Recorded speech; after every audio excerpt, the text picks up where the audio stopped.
Pernahkah Anda bertanya-tanya mengapa kita melakukan hal-hal yang kita lakukan atau bereaksi seperti yang kita lakukan? Dari hal-hal sepele dalam kehidupan sehari-hari hingga hal-hal yang paling sulit dan rumit dari spesies kita, memahami hal-hal yang membentuk pikiran, tindakan, dan interaksi kita merupakan salah satu tantangan terbesar dan aspek kehidupan yang paling menarik. Pikiran manusia, sebuah labirin kompleksitas, adalah dunia di mana emosi, ketakutan, dan bias saling terkait untuk menciptakan mosaik unik dari keberadaan kita. Video ini membahas berbagai aspek yang mendefinisikan siapa kita dan bagaimana kita menavigasi dunia di sekitar kita.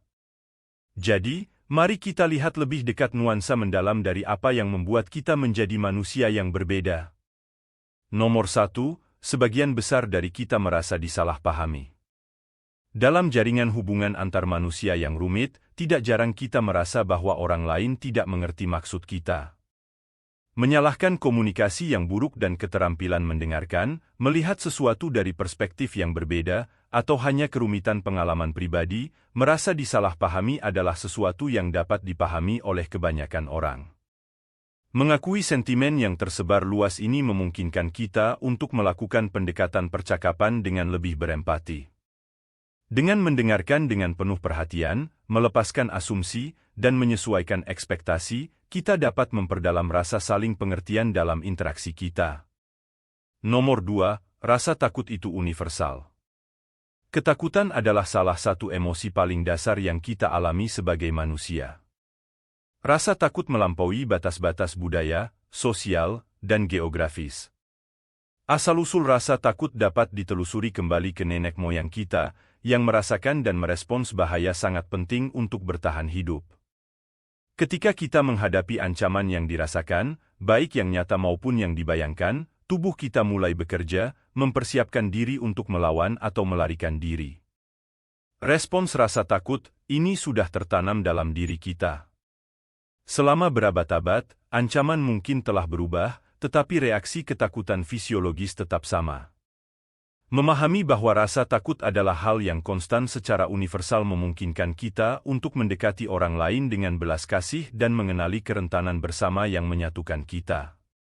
Nomor 3, bias kognitif mempengaruhi penilaian kita. Pikiran manusia, meskipun luar biasa, bukannya tanpa keanehan. Bias kognitif adalah kesalahan sistematis dalam berpikir yang secara signifikan memengaruhi penilaian dan proses pengambilan keputusan kita. Bias ini muncul dalam berbagai bentuk seperti bias konfirmasi, di mana kita cenderung memilih informasi yang mengonfirmasi keyakinan yang sudah ada, atau efek penahan, di mana penilaian kita terpengaruh oleh informasi pertama yang kita terima. Kesadaran akan bias-bias tersebut memungkinkan kita untuk mendekati situasi dengan lebih kritis dan berpikiran terbuka, mendorong objektivitas dan pengambilan keputusan yang lebih baik. Nomor 4, emosi kita mendorong tindakan atau kelambanan. Emosi adalah kekuatan pendorong di balik sebagian besar perilaku kita.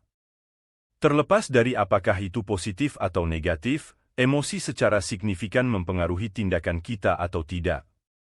Sisi positifnya, emosi kita seringkali bertindak sebagai katalisator, mendorong kita untuk mengejar tujuan, terhubung dengan orang lain, dan berkontribusi pada kesejahteraan kita. Namun, ketika emosi mengesampingkan fakta, kita cenderung mengabaikan pertimbangan rasional. Itulah mengapa kemarahan, ketakutan, atau ketertarikan dapat menyesatkan kita. Sebagai contoh, emosi yang kuat seperti kemarahan di jalan raya dapat mengambil alih, meskipun secara logika kita tahu risikonya. Pembelian impulsif terasa menyenangkan pada saat itu juga, apapun konsekuensinya. Ketakutan dan kekhawatiran kronis dapat melumpuhkan. Dan karena jatuh cinta seringkali membuat kita mengabaikan tanda bahaya tentang pasangan romantis baru.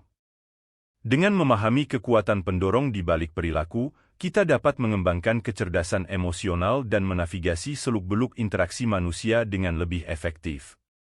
Nomor 5, penyangkalan adalah hal yang lazim. Penyangkalan adalah ketika kita menolak untuk menerima kebenaran atau kenyataan yang sulit. Ini adalah mekanisme pertahanan umum yang membantu melindungi kita dari informasi yang terlalu menyakitkan atau mengganggu untuk dihadapi. Pada dasarnya, Penyangkalan berfungsi sebagai penghalang pelindung ketika kita tidak siap untuk menghadapi beban emosional dari situasi atau kenyataan yang sulit. Penyangkalan dapat muncul dalam berbagai cara, mulai dari menghindari pemikiran tentang masalah yang membuat stres hingga menolak untuk menerima kebenaran meskipun ada bukti yang meyakinkan. Melewati penyangkalan membutuhkan kesabaran dan komitmen terhadap kebenaran. Penting untuk tidak mengabaikan emosi, melainkan mengakuinya, mencari dukungan, dan memproses perasaan secara bertahap.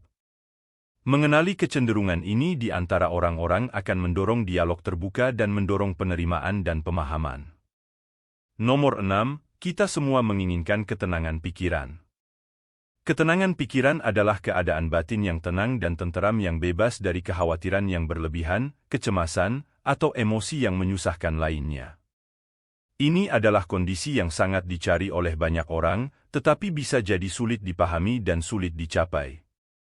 Pikiran kita sering terjebak dalam penyesalan masa lalu atau mengkhawatirkan masa depan yang mengganggu ketenangan kita pada saat ini.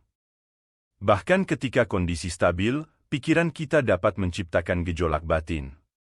Mencapai dan mempertahankan ketenangan pikiran membutuhkan navigasi yang penuh kesadaran melalui labirin pikiran seseorang, sebuah perjalanan yang berkelanjutan menuju penerimaan saat ini dan melepaskan diri dari jangkar penyesalan masa lalu atau kecemasan masa depan.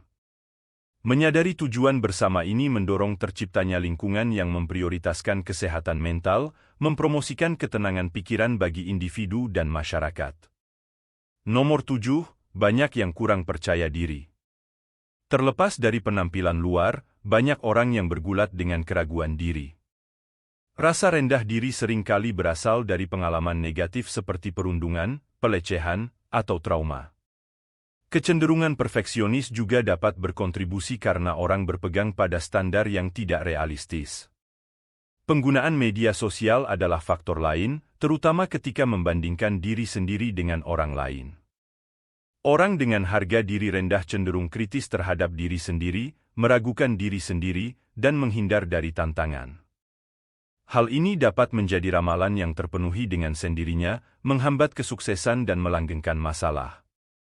Untungnya, harga diri dapat ditingkatkan melalui perawatan diri, latihan berpikir positif, terapi, membangun kepercayaan diri, dan mengejar tujuan yang bermakna.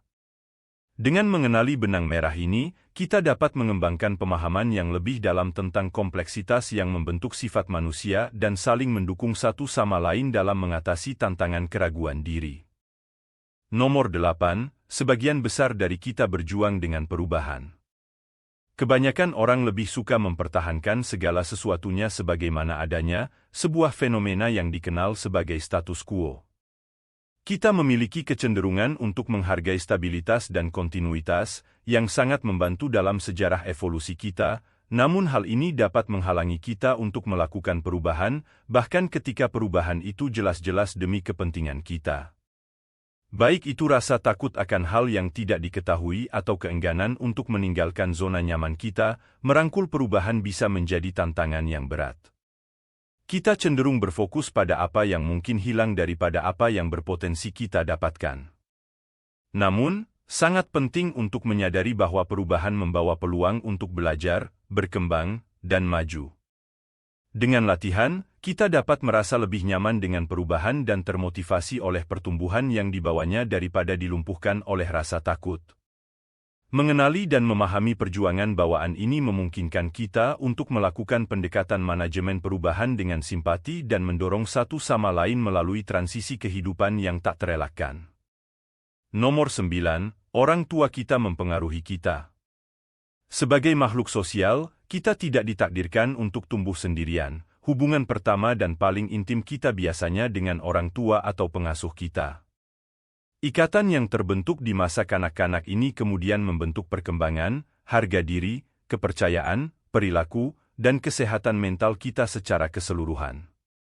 Penelitian ekstensif mengenai dinamika orang tua anak mengungkapkan bahwa cara kita dibesarkan secara langsung memengaruhi gaya kelekatan, regulasi emosi, dan cara kita berinteraksi dengan orang lain. Anak-anak mencontoh orang tua mereka, menginternalisasi pengasuhan serta interaksi yang menyakitkan. Bahkan sebagai orang dewasa, pembicaraan diri dan strategi pemecahan masalah kita seringkali berasal langsung dari pengasuhan kita. Baik atau buruk, penerimaan, kritik, kontrol, dan perlakuan orang tua terhadap kita secara keseluruhan tertanam dalam pikiran kita. Tindakan dan perkataan mereka dapat terus memengaruhi pilihan dan perjuangan kita bahkan beberapa dekade kemudian. Mengakui pengaruh ini akan memfasilitasi kesadaran diri, memungkinkan kita untuk menavigasi jalan kita dengan pemahaman yang lebih baik tentang akar kita. Hal ini juga menyoroti pentingnya keteladanan yang positif, yang menekankan tanggung jawab orang tua dan pengasuh dalam membentuk masa depan generasi berikutnya. Pada akhirnya, memahami mengapa kita cenderung berpikir, bertindak, dan berinteraksi satu sama lain dengan cara yang kita lakukan dapat membantu kita menjadi lebih sadar akan kebiasaan kita, meningkatkan interaksi kita, dan yang terpenting, menjalani hidup yang lebih bahagia. Jika Anda menikmati video ini, berikan like, share dengan teman-teman Anda. Untuk video-video lainnya seperti ini, tekan tombol subscribe, dan jangan lupa untuk mengklik lonceng notifikasi. Selain itu, pastikan juga untuk melihat video kami yang lain. Terima kasih sudah menonton.